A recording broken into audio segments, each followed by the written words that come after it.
Okay, I thought I'd make a video today on how to install a Kickstarter on my Honda XR650L. I had to take this motor apart anyway because it was jumping out of second gear and I had to replace a couple of gears. So I thought, why not install the Kickstarter? I thought I had enough parts laying around that I would do it, so I was going to show you it's relatively easy. If you're a wrench that can work on its own motor, so much the better. It'd save you a lot of labor. But these are pretty straightforward engines. They're pretty easy to work on. There's nothing really difficult about them.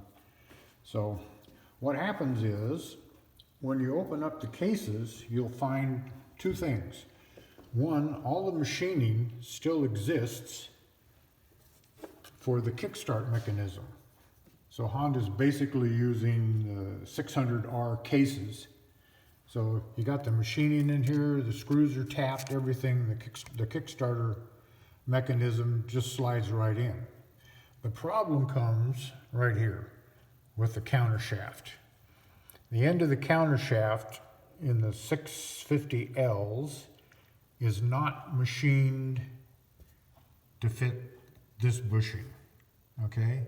This bushing has to fit on the end of the counter shaft sprocket so that, I've got it the wrong way, I put it the right way. So the idler gear can fit on the end of that shaft. What happens is, because they didn't remachine the end of that shaft, you can't really use it because there's no way for that bushing to go on there. The idler gear will loosely fit on there, but that's not going to work. So two things you can do.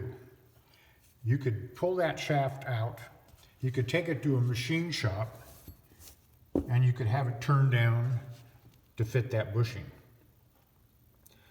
The easier way is to find yourself a 600R donor motor. Then you've got everything you need. You've got the shaft, it's already ready to go. You've got the idler gear, Kickstarter, you've got the side case, kickstart mechanism. So it's really pretty straightforward just to swap everything out. So that's basically all there really is to it. There's really nothing to it.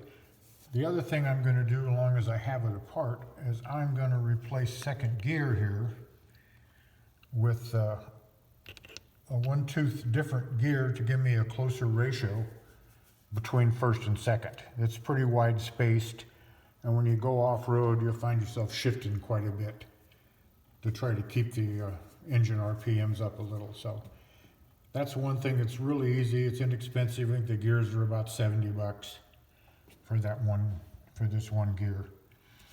The other thing is, while you've got this guy apart, your shift forks, okay?